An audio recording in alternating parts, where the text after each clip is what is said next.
लोग पैसा दे के बुलाते हैं तब नहीं कोई जाता। लोग खाना भेजते हैं, गाड़ी भेजते हैं, शराब बांटते हैं तब नहीं कोई जाता, अपनी सड़कों पे जाता है। और आप जहां जाते हैं वहां की महफिल लूट लाते हैं। बहुत बहुत धन्यवाद आप सब लोगों का। आपने वो महापंचायत भी सफल करा दी। वो जो हमारे लोगों ने महापंचायत की थी, आप इतनी बड़ी संख्या में वहां गए कि आपने उसको भी सफल करा दी। आपको उसके लिए भी बहुत बहुत बधाई। देखो ये टेंट भी अपनी जगह छोड़ने लगा आपकी ताकत के आगे। चलो अच्छा मेरी बात पे गौर करो। सर्वप्रथम तो राजस्थान में ये तीसरा सामाजिक न्याय महासम्मेलन, इसके बाद 4 और करने हैं।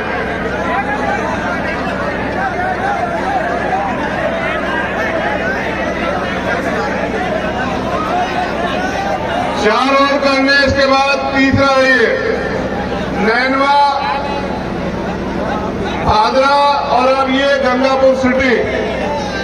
इसके बाद 4 और करने, बाकी 4 संभाग में।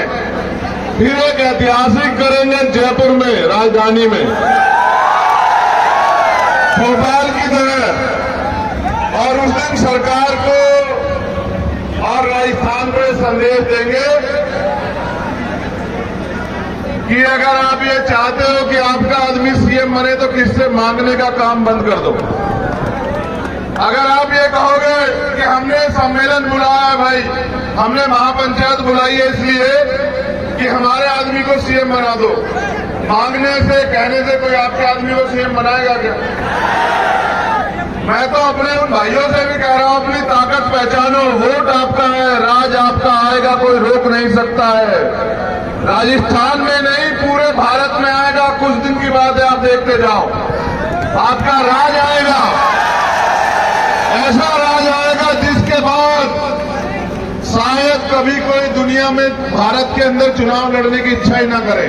सब खुश हो जाएंगे, मेरा मानना है।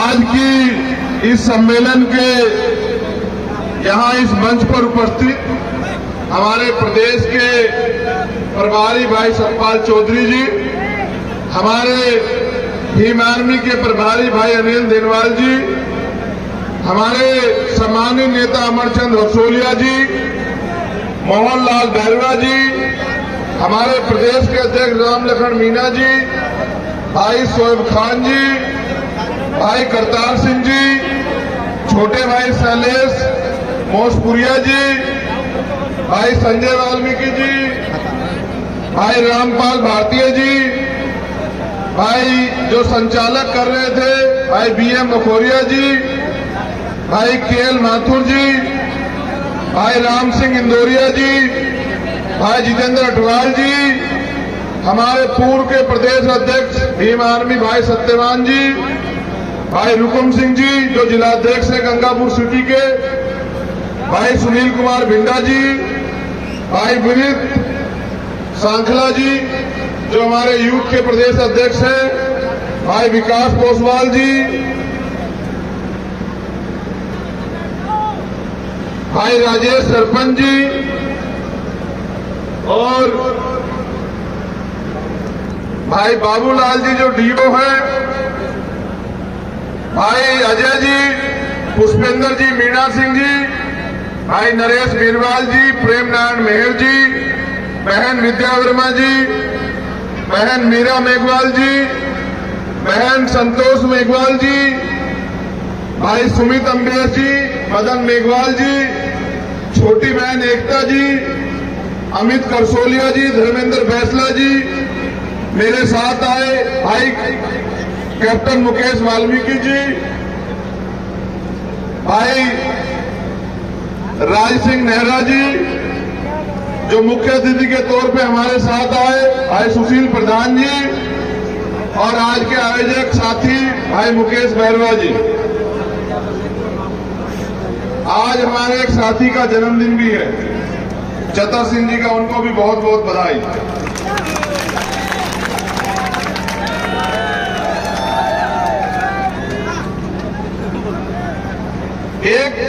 बहुत जरूरी मामला, क्योंकि शासन प्रशासन और मीडिया के लोग भी यहाँ हैं, उनकी जानकारी में देना है कि कल वो इस बात को जरूर लिखें कि भाई पृथ्वीराज बैरवा जी को क्यों आरएएस में सिलेक्शन होने के बाद उनको टर्मिनेट किया गया, नियुक्ति क्यों नहीं दी जा रही है, सरकार इस बात का जवाब दे। भाई डॉक्टर प्रोफेसर रमेश बैरवा जी को क्यों एपीओ किया गया है, सरकार इसका जवाब दे। अब मैं आपसे जो बात कहने वाला हूं उस पर आप गौर करें। यहाँ जितने लोग मंच पे हैं सम्मानित है, उससे ज्यादा सम्मानित है आप सब लोग जो सामने बैठे हैं, मेरे नौजवान भाई, हमारे सम्मानित बुजुर्ग, और यहाँ जो किसी से कुछ नहीं कहती मेरी माए बहनें और हमारी छोटी छोटी बच्चियां, उनको बहुत बहुत धन्यवाद। देखो ना, उनको कोई अनुशासन को कहता ना कहता बैठ जाओ, जिसको जहां जगह मिली है मेरी मां बहन को वो वहीं बैठी हुई। मैं आपका दोनों हाथ जोड़ के धन्यवाद करता हूं।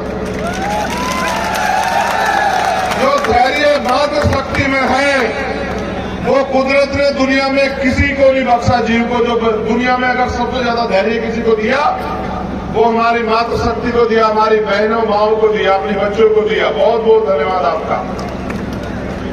सम्मानित साथियों, हम गंगापुर में हैं, लेकिन पता नहीं हमारे अधिकारों की गंगा कब आएगी। इतने दिन हुए हमें गंगा में डुबकी लगाते हुए, आज तक तो हमारे अधिकारों की गंगा हमारे पास नहीं आई। मैं इस मंच के माध्यम से जो समय समय पर संत गुरु महापुरुष जन्मे, मैं उन सभी को भी नमन करता हूँ। ये राजस्थान की धरती, यहाँ भी बहुत सारे महापुरुष जन्मे जिन्होंने सामाजिक अन्याय, सामाजिक उत्पीड़न, सामाजिक गैर बराबरी के खिलाफ लड़ाई लड़ी। और जब मैं देश के किसी भी कोने में जाता हूँ, हर प्रदेश में एक ना एक ऐसे महापुरुष पैदा हुए जिन्होंने इस समाज को अन्याय अत्याचार से उभारने के लिए, इनको मानव का जीवन देने के लिए, जिसमें स्वाभिमान सम्मान हो उसके लिए प्रयास किया और अपने प्राणों तक का बलिदान दिया। मैं बात कर रहा हूं महामानव तथागत बुद्ध की, मैं बात कर रहा हूं संत कबीर गुरु रविदास जी की, मैं बात कर रहा हूं भगवान वाल्मीकि, गुरु नानक, गुरु घासीदास की, मैं बात कर रहा हूं बाबा रामदेव की, मैं बात कर रहा हूं राष्ट्रपिता ज्योतिबा फूले, छत्रपति साहूजी महाराज, पेरियर रामा स्वामी नायकर, पेरियर लल्ली यादव, भामना रामस्वरूप वर्मा, सर छोटू राम, बाबू जगदेव प्रसाद कुशवाहा, जननायक कर्पूरी ठाकुर की, मैं बात कर रहा हूं कुमारराम आर्य जी की, मैं बात कर रहा हूं धनसिंह कोतवाल जी की, मैं बात कर रहा हूं परम पूज्य बाबा साहब अम्बेडकर की, मैं बात कर रहा हूं माननीय दीना भाना वाल्मीकि की, मैं बात कर रहा हूं अपने समय समय पे जन्मे संतों गुरुओं महापुरुषों की। इसलिए कर रहा हूं, चाहे वो महाराज सिंह भारती रहे हो या महामना रामस्वरूप वर्मा रहे हो या फिर मेरे गुरु मान्यवर काशीराम रहे हो, मैं इसलिए उनकी बात कर रहा हूं कि आपको आपका इतिहास याद रहे। ऐ मेरे लोगों, आप अपना इतिहास भूल गए हो, मैं आपको इतिहास याद दिलाने के लिए आया हूं। मैं अपने नौजवान इस आंधी से कहना चाहता हूं जो नौजवानों की आंधी है बैठी है, तुम में वो दम है कि बड़े से बड़े तानाशाह का तख्ता पलट कर दो, तुम में वो दम है कि बंजर मिट्टी को उपजाऊ बना दो, बंजर भूमि का सीधा जीत दो, तुम किसान कमेरों की औलाद हो। अगर जानना हो तो 50 साल पहले का अपना इतिहास जानो कि तुम्हारे पूर्वज ने इस देश में क्या क्या नहीं था। चलो बात करते हैं, आपको बताने आया हूं कि गलती कहां हो रही है। आप मुझसे प्यार करते हैं? जो लोग ये पूछते रहते हैं कि चंद्रशेखर राजस्थान क्यों आता है, वो तो यूपी का है, उनको ये बस ये बता देना कि वो हमारा नेता नहीं, वो हमारा भाई है और उसका हमारा खून का रिश्ता है। उसने हमसे वादा किया कि अगर आपके लिए खून की आखिरी बूंद भी चुकानी पड़े तो उनका भाई पीछे नहीं हटेगा। ये बात बस उनको बता देना। न मेरा कल आपसे राजनीतिक रिश्ता था, न आज है, न जिंदगी में रहेगा। मेरा आपका खून का रिश्ता है, मेरा आपका दर्द का रिश्ता है, मेरा आपका संघर्ष का रिश्ता है, मेरा आपका उस अन्याय के खिलाफ जो लड़ाई चल रही है वो रिश्ता है कि ना गुलामी आप सहना चाहते, ना गुलामी मैं सहना चाहता। मेरा तो नाम ही आजाद है, गुलाम ना पैदा हुआ, ना जीऊंगा, ना मरूंगा। सम्मानित भाइयों, 14 अगस्त 1947 भारत गुलाम था अंग्रेजों का। मेरी बात पे गौर करना, क्योंकि नौजवान साथी सिर्फ नारे न लगाए, उनके कंधों पे समाज को तराने की जिम्मेदारी है। उनको अपने आप को झुका के अपने समाज को अपने कंधे पे बिठा के ताकतवर बनाना है। और जिसने ठान लिया है, जिसने नीला पट्टा डाल लिया है, उसके ऊपर और बड़ी जिम्मेदारी आ गई है कि वो अपने मान सम्मान को और अपने स्वाभिमान सम्मान को और अपने समाज के अधिकारों को लूटने ना दे, उसे झुकने ना दे, उसे बिकने ना दे, उसको हार न मानने दे। तो मैं बात कर रहा हूं तब की जब हम इस देश में गुलाम हुआ करते थे। 14 अगस्त 1947 हम इस देश में गुलाम थे। गुलाम तो पूरा भारत था, लेकिन पूरे भारत के हर सब लोग अधिकारों से वंचित नहीं थे। बहुत सारे लोगों को अधिकारों की आजादी थी, पढ़ने की, लिखने की, घूमने की, मकान बनाने की, जमीन रखने की, खेती करने की और तमाम तरह की आजादी थी। लेकिन जो गुलामों के गुलाम थे ये बहुजन समाज के लोग, जो आज जातियों में बैठ के अपनी एकता को कायम नहीं कर पा रहे। मैं तो बधाई देता हूं कि आपने जोड़ा, आपने SC/ST की महापंचायत की, मुझे बड़ी खुशी हुई। मेरे रूप में ये सब लोग चंद्रशेखर वहीं थे, आपने देखा होगा। मगर देश आजाद हुआ 15 अगस्त 1947 को। 14 अगस्त को जो गरीब था, 15 अगस्त को वो गरीब था। 14 अगस्त को जिसके खाते में 100 रुपए थे, 15 अगस्त को भी उसके खाते में 100 रुपए थे। 14 अगस्त को जिसके पास एक गज जमीन नहीं थी, 15 अगस्त को भी उसके पास एक गज जमीन नहीं थी। 14 अगस्त को जो सामाजिक असमानता का शिकार हो रहा था, 15 अगस्त को भी वो सामाजिक असमानता का शिकार हो रहा था। 14 अगस्त को जिसको मंदिर में जाने की आजादी नहीं थी, 15 अगस्त को उसको मंदिर में जाने की आजादी नहीं थी। 14 अगस्त को जिसको बिजनेस करने की आजादी नहीं थी, 15 अगस्त को भी उसको बिजनेस करने की आजादी नहीं थी। हमें आजादी कब मिली? जब 26 जनवरी 1950 को बाबा साहब अम्बेडकर के द्वारा लिखा संविधान इस देश में लागू हुआ। तब हमें आजादी मिली। क्या आजादी? कि हम भी सम्मान से पूरे देश में कहीं घूम सकते हैं, हम भी पूरे देश में किसी भी सरकारी जगह पे जो दूसरों का अधिकार है वो अधिकार हमें भी है, और हम भी बिस्लेरी का पानी पी सकते हैं। इतिहास पढ़ो, अब से लगभग 100 साल से पहले बाबा साहब अम्बेडकर आपको तालाब से पानी पिलाने के लिए लड़े। मेरे लोगों, याद करो वो दिन। और आज उनके वंशज देखो, बाबा साहब के संविधान की देन है कि आज उनके वंशज बिस्लेरी का पानी पी रहे हैं। ये आजादी मिली 26 जनवरी 1950 को लेके। जो बात मैं आपसे कह रहा हूं उस पर गौर करना।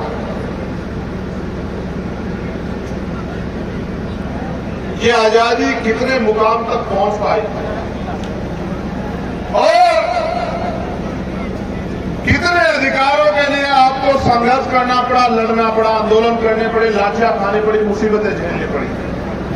जैसा मैंने आपको बताया कि 26 जनवरी 1950 को आजादी संविधान के जरिए मिली, लेकिन संविधान के साथ ये शर्त रखी गई जो अंतरिम सरकार बनी, पंडित जवाहरलाल नेहरू के नेतृत्व में बिना चुनाव लड़े।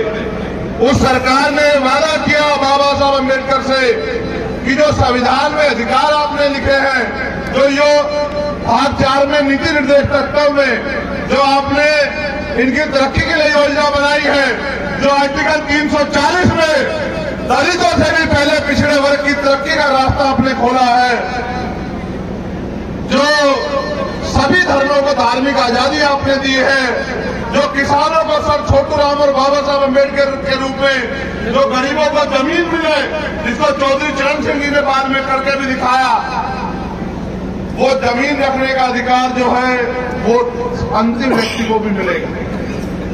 ये बात और ये दावा भाजपा सरकार ने किया और बाबा साहब अम्बेडकर ने उन पर भरोसा किया। लेकिन बाबा साहब ने अपने बच्चों को भी कुछ कहा। वो ये कहा, जब उन्होंने पहले हमें वोट का अधिकार दिलाया था, उस वोट के अधिकार के खिलाफ सब लोग थे। कोई कहता था वोट उसको मिलेगी जो लगान देता, कोई कहता वोट उसको मिलेगी जिसका व्यापार हो, कोई कहता वोट उसको मिलेगी जिसकी जाति ऊंची हो, कोई कहता वोट देने का अधिकार उसको मिलेगा जो पढ़ा लिखा हो, जो पैसे वाला हो।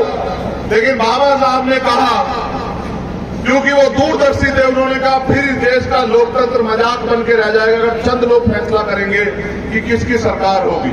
तो बाबा साहब ने तर्क देके सहमत किया कि देश के अंतिम व्यक्ति को भी वोट का अधिकार मिलना चाहिए और जनता तय करेगी कि राज किसका आएगा। उन्होंने नारा भी दिया मेरे लोगों आपके लिए कि आज मैंने रानी का पेट चीर दिया है, आज के बाद राजा बैलेट बॉक्स से तैयार होगा, आपकी वोट से तैयार होगा। उन्होंने नारा इसलिए दिया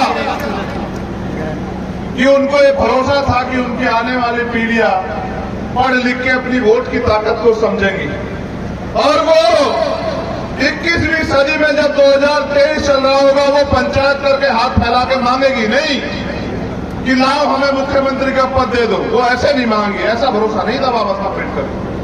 बाबा साहब अम्बेडकर को भरोसा था कि पढ़ लिख के हमारे लोग समीक्षा करेंगे, आकलन करेंगे, संघर्ष करेंगे और अपनी वोट को संगठित करके भाईचारा बना के प्रदेशों में और देश में अपना राज व्यवस्था जो है लागू करके दिखाएंगे, अपना राज लाके दिखाएंगे। क्योंकि भारतीय संविधान में जो अधिकार आपको मिले हैं नौजवान साथियों, उन अधिकार को लागू, उन कानूनों को लागू कराने की अगर ताकत किसी के पास है तो वो सत्ता के पास है। जिनकी सरकार होती है वो कानून को अपने तरीके से लागू कराते हैं और जो नए कानून बनने चाहिए आपके अधिकारों के लिए, उनको कानूनों को बनाने की ताकत भी इस पंडाल में नहीं है। वो ताकत भी विधानसभा और लोकसभा के पास है। आप लाखों लोगों की भीड़ कर लो और वोट आपको 4 ना मिले तो आप कुछ नहीं कर सकते हो। पूरे राजस्थान के बहुजन समाज के लोग भी सड़क पे खड़े हो जाएं तो एक कानून नहीं बना सकते, क्योंकि भारतीय संविधान ने कानून बनाने का अधिकार विधानसभाओं को और लोकसभाओं को दिया।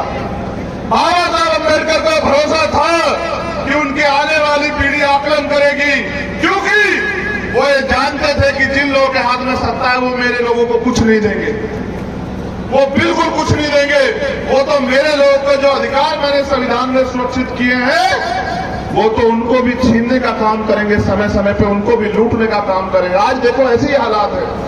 देखो कहते हैं कि न्याय सबका जन्मसिद्ध अधिकार है। आप मुझे जवाब दो और कहो कि चंद्रशेखर झूठ बोल रहे हो हमारे भाई कि इंदर मेघवाल को न्याय क्यों नहीं मिला, आप बताओ मुझे। जब न्याय जन्मसिद्ध अधिकार है तो इंदर मेघवाल को न्याय दिलाने के लिए आपको आंदोलन क्यों करना पड़ा राजस्थान में, आप बताओ। न्याय अगर जन्मसिद्ध अधिकार है तो जितेंद्र मेघवाल को उसकी हत्या की गई, तुम्हारे भाई की, तुम्हारा खून था वो, उसकी हत्या की गई, उसको बकरे की तरह काट दिया गया घेर के।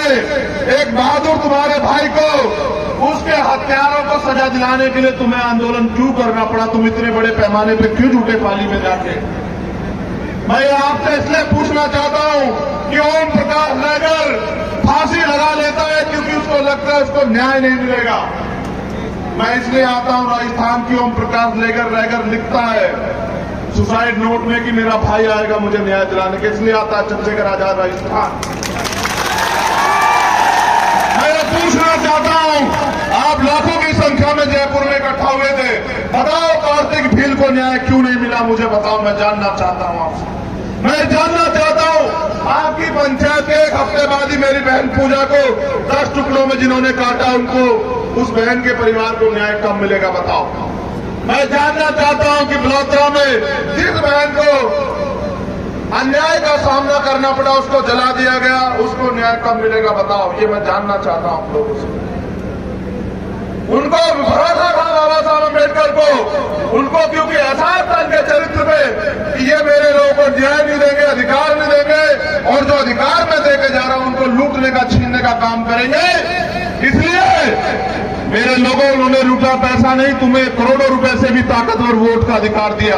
तुम चाहो तो यहां के मुख्यमंत्री को हरा के उसकी नाक रगड़वा सकते हो, तुम चाहो। ये ताकत बाबा साहब अम्बेडकर ने दी है आपको। और तुम देखना, चुनाव आएगा, मेरी माए बहनें यहां बैठी हैं, देखो मैं नहीं कहना चाह रहा था लेकिन कहूंगा। अभी मुख्यमंत्री जी ने कहा कि वो राशन देंगे, आपने सुना ना? राशन देंगे घर तक, सुना आपने? ये भी गैस सिलेंडर सस्ता करेंगे। 4.5 साल कहां थे? 4.5 साल पहले ये अमीर थे क्या सब लोग, जो आज इस 6 महीने में आपको इनका सिलेंडर सस्ता करना है? 4.5 साल आपने राशन नहीं दिया। देखो सरकारों की निर्दयता, यही की नहीं, देश की सरकारों की बता रहा हूं, चाहे बीजेपी की हो, कांग्रेस की हो या किसी और की। मैंने देखा कि दिल्ली में मजदूर किस तरह से अपने घर लौटा। इन सरकारों के पास उनको देने के लिए बसें नहीं थी मेरे लोगों, उनको भेजने के लिए ट्रेन नहीं थी। वो अपने बच्चों को अपनी पीठ पे लादकर खून के आंसू रोते हुए उनके पैरों में छाले पड़ गए, तब वो मेरे मजदूर भाई अपने घरों तक पहुंचे। हजारों लोग जाते जाते मर गए भूख से, एक्सीडेंट करके ट्रेन के आगे नीचे आके। हजारों बहनें उनकी चप्पलें घिस गई, किस तरह से वो घर पहुंची। निर्दयी सरकारों ने कुछ नहीं सोचा।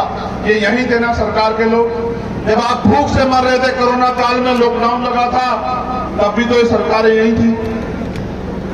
आज चुनाव आ रहा है और उनको दिख रहा है कि वो अपने लोगों की तरफ बढ़ रहे हैं, वो अपने लोगों को ताकत देने के लिए सोच रहे हैं, इसलिए कह रहे हैं राशन ले लो। ये बताओ, जो बाबा साहब अम्बेडकर ने अपने 4 बच्चों को कुर्बान करके आपको वोट का अधिकार दिलाया, उनको राशन पे बेचने का काम करोगे? अपने बच्चों को, अपने महापुरुषों के संघर्ष को चंद राशन पे बेचने का काम करोगे मेरे लोगों? देखो आपकी वोट में कितनी ताकत है। जो आपके घर का पानी नहीं पिएगा, आपके पैर दबाएगा चुनाव में आके और कहेगा आप मेरी दादी हो, चाची हो, आप मेरे भाई हो, भैया हो, आप मेरे चाचा हो, मेरे सर पे हाथ रख दो। और जिस दिन चुनाव चला जाएगा मेरे भाइयों, मेरी बहनों, आप उनके घर जाना, वो अंदर बैठ के मना करा देगा कि नेताजी यहां नहीं। इसलिए आपसे कहने के लिए आया हूं यार, राजस्थान में आप तय करो। अगर ये लोग बहुत अच्छे हों और ये आपके मन मर्जी काम कर रहे नौजवान हैं, आप कितने बड़े पैमाने पर, मीडिया के लोगों छापना कल, अगर आपके अंदर खुददारी है, बताओ कितने मेरे भाई नौजवान बेरोजगार बैठे, जरा हाथ उठा के बताओ मुझे एक बार। ये देखो, ये है राजस्थान की सच्चाई। उठा के रखो, इनको देखने दो, उनके कैमरे देखे, पूरा भारत देखे। नीचे करो हाथ, सुनो, बताओ इस देश के नौजवानों की, राजस्थान की नहीं पूरे देश के नौजवानों की, अपने से युवाओं की एनर्जी को बर्बाद किया जा रहा है। वो पढ़ लिख के धक्के खा रहे हैं, कोई परचून की दुकान पे काम कर रहा है, कोई चाय की दुकान पे काम कर रहा है, कोई कहीं मजदूरी कर रहा है, क्योंकि सरकार के पास रोजगार नहीं है। और यहाँ की सरकार, इस सरकार की भी सुनो, यहाँ की सरकार कोई भर्ती ऐसी नहीं जिसका पेपर लीक नहीं होता, कोई भर्ती ऐसी नहीं। 4.5 साल नहीं दिखा। जब हमने कहना शुरू किया मुख्यमंत्री जी कानून व्यवस्था इतनी अच्छी, तो पेपर कैसे कागज तो नहीं संभाल सकते, मैंने ही कहा ना हिंदी में, मैनुअल में, कि कागज नहीं संभालते मेरे लोगों की रक्षा कैसे करोगे? तो कहते हैं कि हम जो नकल करा रहे जो बुलडोजर चला दोगे। 4.5 साल कहां थे आप? कितनी भर्तियां गिनाऊं आपको? सीएचए के बच्चे जब आंदोलन कर रहे थे, सीएचए वाले, मैं जब उनकी लड़ाई लड़ने के लिए गया, मुझे होटल से उठा के 4 दिन के लिए जेल में बंद कर दिया। मैं कह रहा हूं 4 दिन नहीं मुख्यमंत्री जी, 400 दिन, 4000 दिन जेल में बंद रखो, मेरे लोग एक एक पाई का हिसाब करेंगे तुमसे। ये तब तक आपके भरोसे थे जब तक इन पे किराए का मकान था, आज इन पे अपना घर है। महापुरुष कह के गए हैं कि लोगों के महलों से अच्छी होती है अपनी झोपड़ी। अपनी झोपड़ी में आप मालिक होते हो, उनके दरवाजे जाओगे, उनके पीछे खड़े होंगे, उनके पिछलग्गू बनोगे, उनका राज लाओगे, तो आपके हाथों में, आपके हिस्से में क्या आएगा सोच लेना। मैंने ये भी कहा और फिर कह रहा हूं, साहब कहा करते थे कि जब वोट फूल वालों को दोगे तो फूल वालों की सरकार आएगी, जब फूल वालों की सरकार आएगी तो वो अपने लोगों को ताकतवर बनाएंगे, रोजगार देंगे, काम देंगे। आपके हिस्से में क्या आएगा? जब वोट पंजे वालों को दोगे तो पंजे वालों की सरकार आएगी, पंजे वाले ताकतवर होंगे, पंजे वाले अपने लोगों को रोजगार देंगे, राशन देंगे, अधिकार देंगे। आपके हिस्से में क्या आएगा? अब मैं आपको बताता हूं, आप अपने वालों को वोट दोगे तो मैंने पहले भी कहा कि मांग पत्र बना के दे दो, जितने लोग यहां बैठे। भारत का संविधान तुमसे झूठ बोला गया, मैं इस बात को सार्वजनिक करना चाहता हूं। वो राशन देके कहते हैं कि हम आप पे एहसान कर रहे हैं, वो राशन देके कहते हैं कि हम आप पे एहसान कर रहे हैं। सच को भी जान लो, तुम गांव जाके बताना, बताओगे नहीं बताओगे? पहले सुन लो क्या बताना। बजट समझते हो? बजट वित्त मंत्री जी बजट पेश करते होंगे ना आपके यहाँ राजस्थान में, करोड़ों रुपए का। वो करोड़ों रुपए आते कहां से पता है आपको? चलो जान लो, जान लो, जान लो। जिसको पता बहुत बड़ा, जिसको नहीं पता जान लो। ये मेरी माए बहने भी जान लो। जो टैक्स आप देते हो, जो टैक्स आप देते हो, वो टैक्स मतलब जो प्राकृतिक रिसोर्स है यहां, उन रिसोर्स से जो आमदनी होती है, चाहे वो सरकारी कर्मचारियों पर टैक्स हो या आम आदमी पर टैक्स हो। टैक्स कैसे होते हैं ये भी बता देता हूं। कई तरह के टैक्स होते हैं।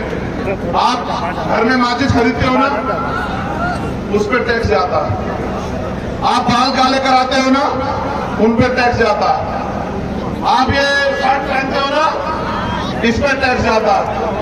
अब तो ऐसी निर्दय सरकार केंद्र में थी, वो तो दूध दही लस्सी में भी टैक्स लगाने लगे, खाने पीने में भी, आटे में भी।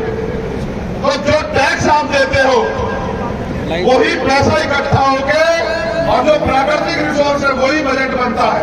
वो जो करोड़ों रुपए जिनकी घोषणा होती है, इसका मतलब आपका पैसा आपको देने का नाम सरकार है और सरकार उस पर एहसान करती है कि हम आपको कुछ दे रहे हैं। देखो और सुनो, एक आदमी कम से कम 1000 रुपए का टैक्स बिना कुछ ज्यादा खर्चा किए सरकार के खाते में भेजता है। एक आदमी, एक छोटा सा बच्चा जिसकी कोई इनकम नहीं है, जो बोलना भी नहीं सीखा, उसकी दूध की बोतल पे टैक्स लगता है।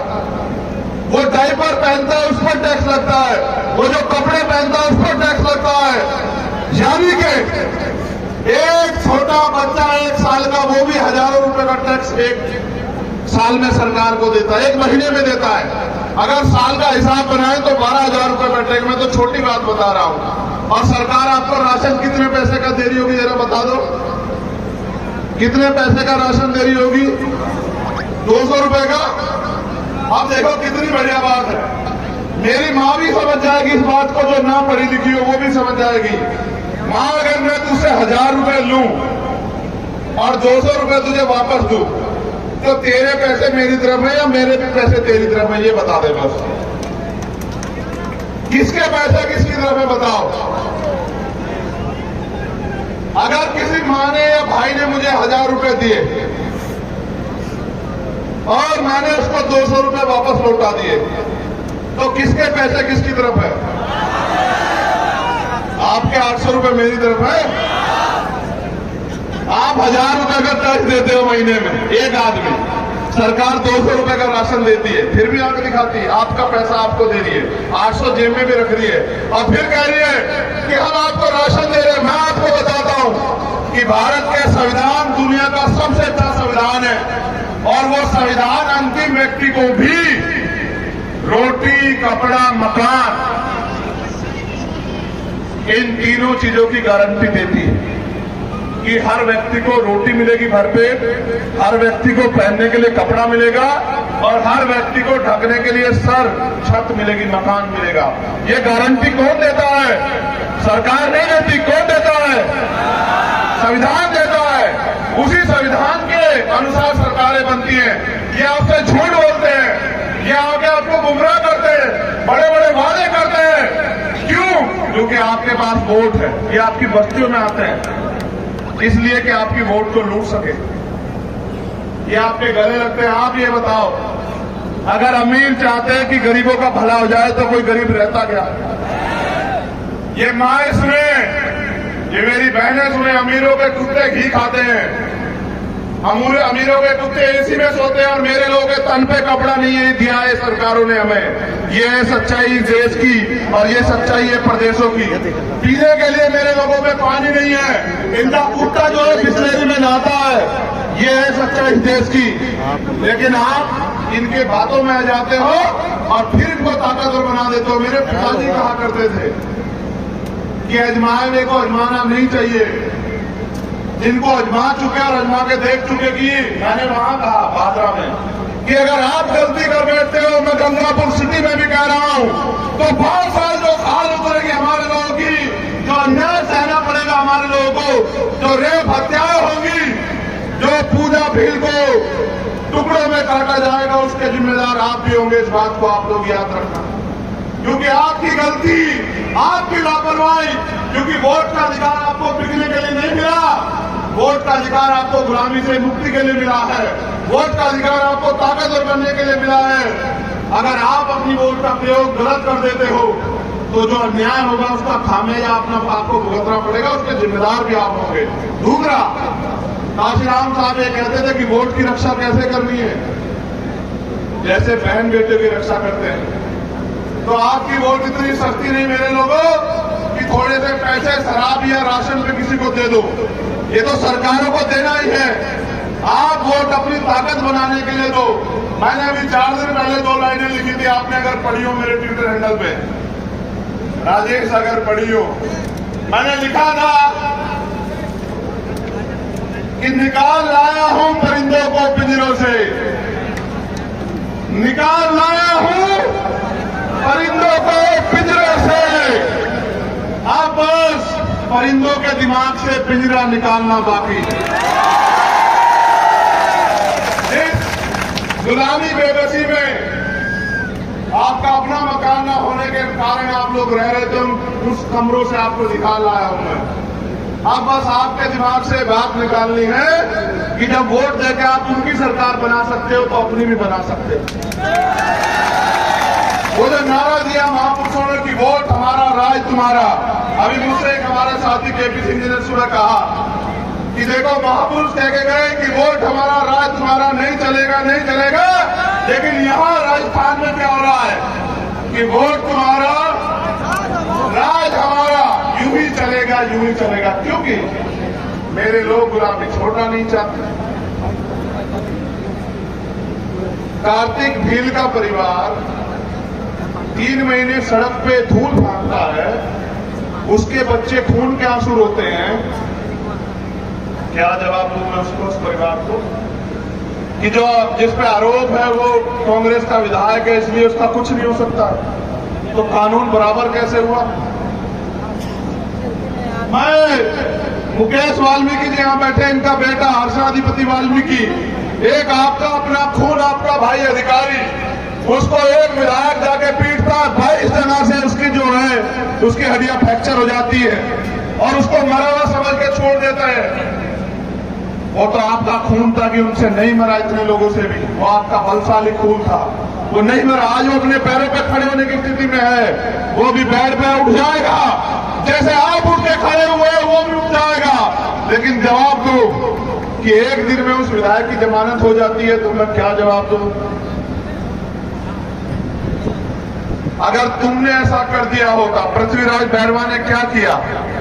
जो भारतीय संविधान का आर्टिकल 51 कहता है कि अंधविश्वास पाखंडवाद के खिलाफ बोलो, वैज्ञानिक दृष्टिकोण अपनाओ, ये करने पे उसकी नौकरी छीन ली गई और हमारे भाई की हत्या करने के प्रयास करने वाले पे एक दिन में जमानत, तो कानून किसके लिए बराबर हुआ?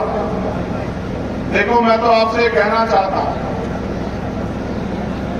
अगर आपको एक गुलामी की जिंदगी पसंद आ रही है मेरे लोगों, सच्चे मन से कह रहा हूं, तो फिर कोई जरूरत नहीं इसको बदलने की।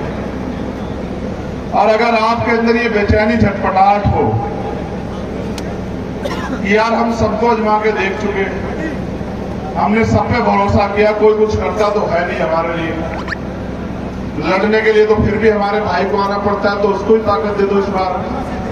तो फिर मैं गारंटी से कहता हूं कि आपकी तरफ आंख उठाने से पहले, आपको घोड़ी से उतारने से पहले, मुझे रखने, घड़ा छूने पे, आपकी हत्या तो बहुत दूर की बात है, आपकी तरफ आंख उठाने से पहले भी 1000 बार सोचेंगे लोग। ये बात याद रखें। क्या मैंने कभी आपसे कोई बात झूठी कही है? बताओ। मैंने 16 महीने जेल काटी, 10/6 की एक कॉल काट, उसमें काल कोठरी में, मेरे पुराने लोग जानते हैं। मैंने सरकार से कभी ये नहीं कहा कि मुझे छोड़ दो, मैं डर गया। मैंने सरकार से ये कहा कि इंतजार करो किस दिन मेरे लोग मेरी बात के साथ खड़े हो जाएं, फिर मैं बताऊंगा कि किसी गरीब के बेटे के साथ अन्याय कैसे होता है। फिर ये याद रखना। मैंने दिल्ली के आंदोलन में 250 लाठियां खाई। जो लोग गए थे वो जानते हैं कि 12 दिन में सीधा नहीं ले पाया, क्योंकि पुलिस, देखो मैं पुलिस से इसलिए कुछ नहीं नाराजगी जाहिर करता, पुलिस सरकार की होती। पुलिस से मेरी नाराजगी नहीं है, वो नौकर है बेचारे, उनकी नौकरी है। जो सरकार के लोग आदेश करेंगे उनको करना पड़ेगा, वो कर्मचारी है, वो सेवक है। लेकिन उन्होंने 250 लाठियां मुझे मारी और मुझसे पता क्या कहा कि गृह मंत्री से माफी मांग लो। तो मैंने कहा कि चंद्रशेखर आजाद पैदा हुआ है, गर्दन झुकेगी नहीं। ये उस समाज का सम्मान है, ये झुकेगा नहीं, मर तो सकता है लेकिन झुकेगा नहीं। मेरी ताकत आपको, मैंने आपको देखा। मैं जब हेलीकॉप्टर से आ रहा था ना, देखो मुझे कोई शौक नहीं हेलीकॉप्टर में आने का, मैं सच बता रहा हूं। मैं तो एक गरीब का प्राइमरी स्कूल के हेडमास्टर का बेटा हूं। मैं बताता हूं, मुझे बताने में कोई अफवाह नहीं है कि मेरी मां घास काट के लाती थी खेत से और सर पे उठा के 40 किलो की गठरी और आके वो दूध बेच के उसमें हमें पाला, 6 बहन भाइयों को। मैं जानता हूं गरीबी कैसे होती है। मैंने देखा कि मेरे पिताजी ने मुझे वर्दी दिलाने के लिए, सर्दी में मुझे जूते दिलाने के लिए अपने लिए कपड़े नहीं बनाए। मैं जानता हूं गरीबी को। मैं गरीबी से निकल के आके खड़ा हुआ हूं यहां। मेरे बहुत कुछ शौक नहीं है, मुकुट पहनने के, हेलीकॉप्टर में घूमने के नहीं, इसकी ऐसे शौक नहीं रखता हूं। एक ही शौक रखता हूं, एक ही संकल्प करके बैठा हूं, माला नहीं पहनता हूं। आप लोग जानते हो कि माला नहीं पहनता हूं। क्यों नहीं पहनता आपको पता है? क्योंकि जिस दिन हाथरस में मेरी बहन के साथ अन्याय हुआ, मैंने अपनी मां को वचन दिया था कि जब तक इस देश में हमारा प्राइम मिनिस्टर नहीं बनेगा तब तक मैं माला नहीं पहनूंगा, चाहे कुछ हो जाए। और वो दिन है, 2 साल से ज्यादा का समय हो गया, मैं वचन का पक्का हूं।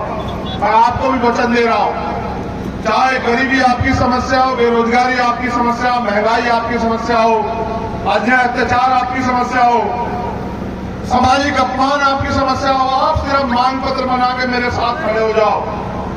जिस दिन आपकी ताकत यहां बनेगी, मैं इसकी अगले दिन घोषणा करवा के दे दूंगा, मेरा वादा है आप लोगों से।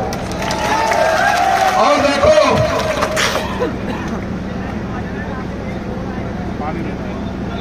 मुझे यहां से एमपी एमएलए भी नहीं बनना यार भाई, ये भी मेरी इच्छा नहीं है ईमानदारी से कि मुझे एमपी एमएलए बनना है। एक इच्छा मेरी है कि यहां बैठे गरीब के बेटे एमपी एमएलए जरूर बने, और वो एमएलए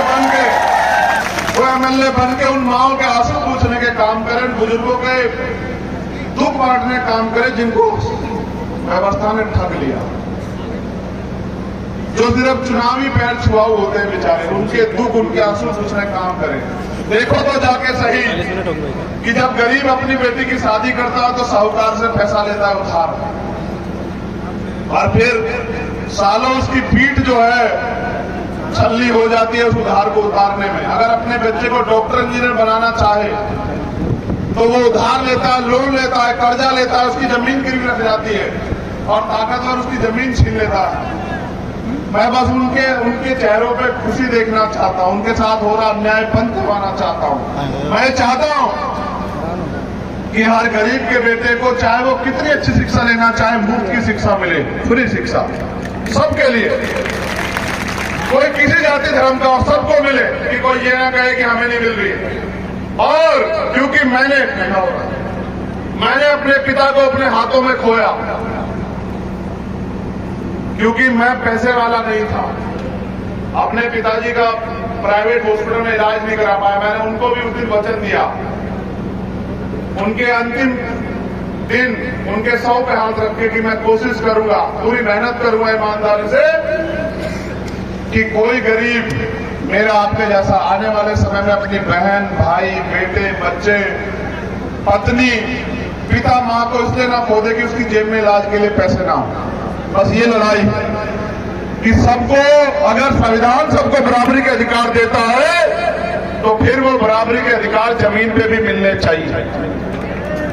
अगर संविधान सबको आगे बढ़ने की इजाजत देता है तो वो इजाजत जमीन पे भी मिलनी चाहिए। मैं आपसे एक चीज और कहना चाहता हूं, बैरिकेडिंग बहुत तोड़ते हो आप लोग। मैंने पूछा इससे बैरिकेडिंग क्यों नहीं लगवाई, तो कहा इस आंधी में बैरिकेडिंग तोड़ दी। तो चलो ये तो मैंने मान लिया, बस ये भेड़िया कब तोड़ोगे ये भी बता दो, जो गुलामी की भेड़िया आपके आसपास लगी है।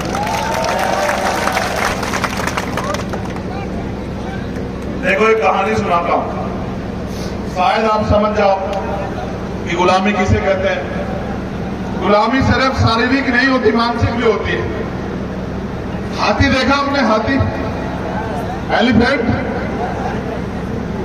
हाथी जब छोटा होता है ना, बच्चा होता है, उसके पैर में एक मोटी सी संखल बांधते हैं, देख लेना मोहब्बत को, किसी को देखना, और उसको मजबूत खूंटे से बांधते हैं।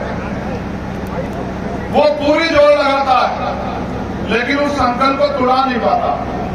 उसके दिमाग में ये बात घर कर जाती है कि ये संकल तू तोड़ नहीं सकता।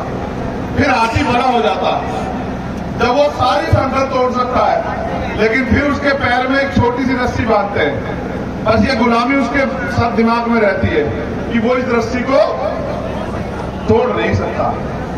आपके दिमाग में भी ये गुलामी बैठ गई है कि भाई हम अपना विधायक नहीं जिता सकते, हम अपनी सरकार नहीं बना सकते। आप ये बताओ, वोट आपका है, आपके वोट से विधायक बनेगा, तो भाई आप जब दूसरे का बनाते हो तो अपना क्यों नहीं बना सकते? देखो एक और आपसे कह रहा हूं, मैंने ये प्रदेश स्तर पे, राष्ट्रीय स्तर पे भी किया कि जब तक हम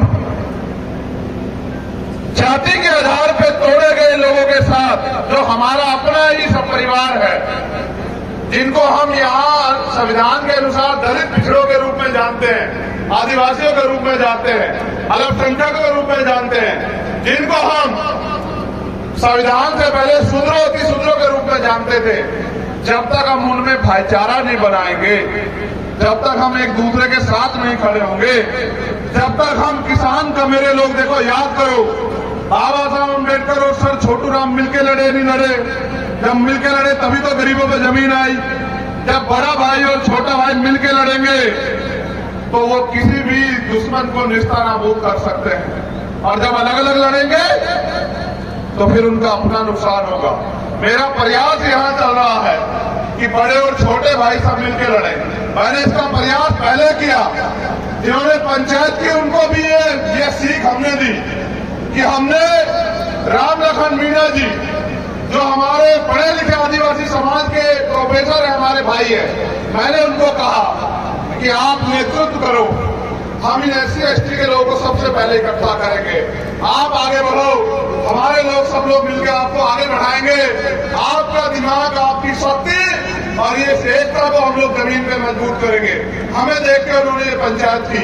फिर अभी हमारा प्रयास हो रहा है कि पिछड़े वर्ग के भाइयों को भी इकट्ठा करें, अल्पसंख्यक वर्ग के भाइयों को भी इकट्ठा करें, उनको भी साथ लाएं। लेकिन ये तब तक संभव नहीं जब तक आप लोग नींव का पत्थर बनने के लिए तैयार ना हो जाओ। जब आप लोग गांव-गांव जाके जोड़ने का काम करोगे तब हम लोग कामयाब हो पाएंगे। क्या आप इस लड़ाई में मेरा साथ दोगे? मैं दोनों हाथ उठाओ, 1 मिनट उठा के रखो, ऐसे नहीं मानूंगा मैं आज। जो 1 मिनट में नीचे कर लेगा मैं मानूंगा उसका इतनी हिम्मत थी। वो मत उठाना जो खुद दूसरे सहारे खड़ा है, यानी इधर के लोग सहारा लेके खड़े, वो हाथ मत उठाना, गिर जाओगे। थोड़ा नीचे करो।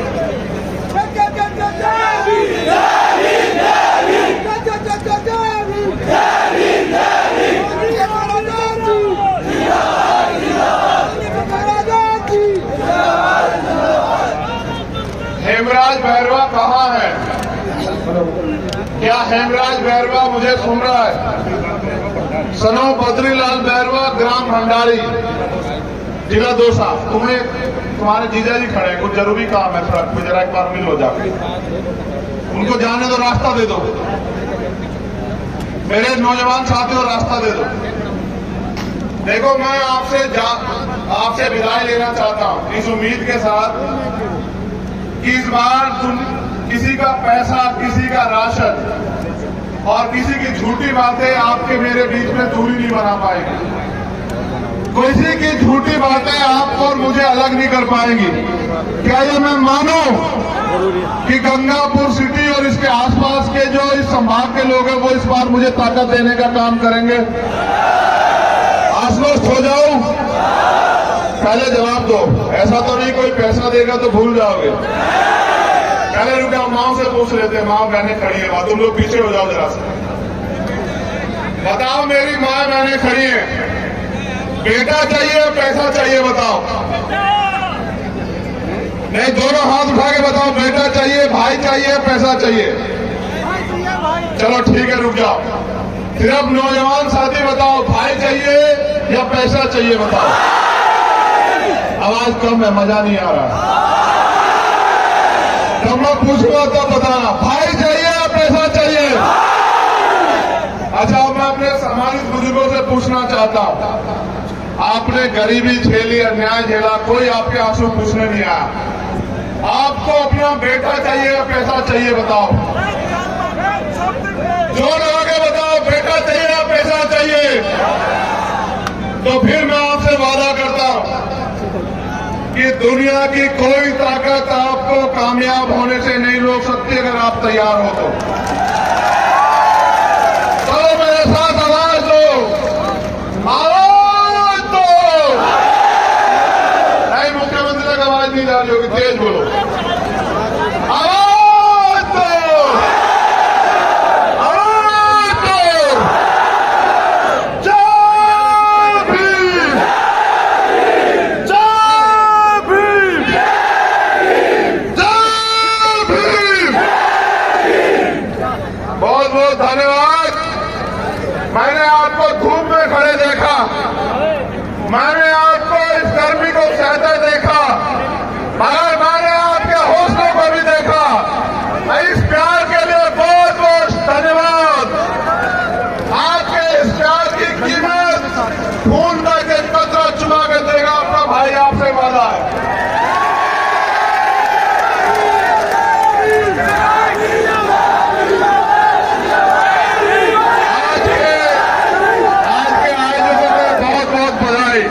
जिन्होंने बहुत मेहनत की, दिन रात एक करके समाज तक एक खबर पहुंचाई, उन सभी साथियों का बहुत बहुत दिल की गहराई से धन्यवाद। जयपुर आओगे नहीं आओगे? जयपुर आओगे? इधर वाले बताओ, जयपुर आओगे नहीं आओगे?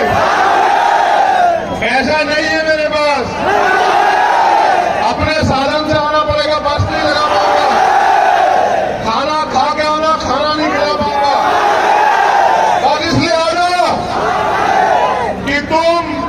स्वाभिमान सम्मान से जीना चाहते हो और अन्याय की बेड़ियां काटना चाहते हो, इसलिए आना पड़ा। ठीक है?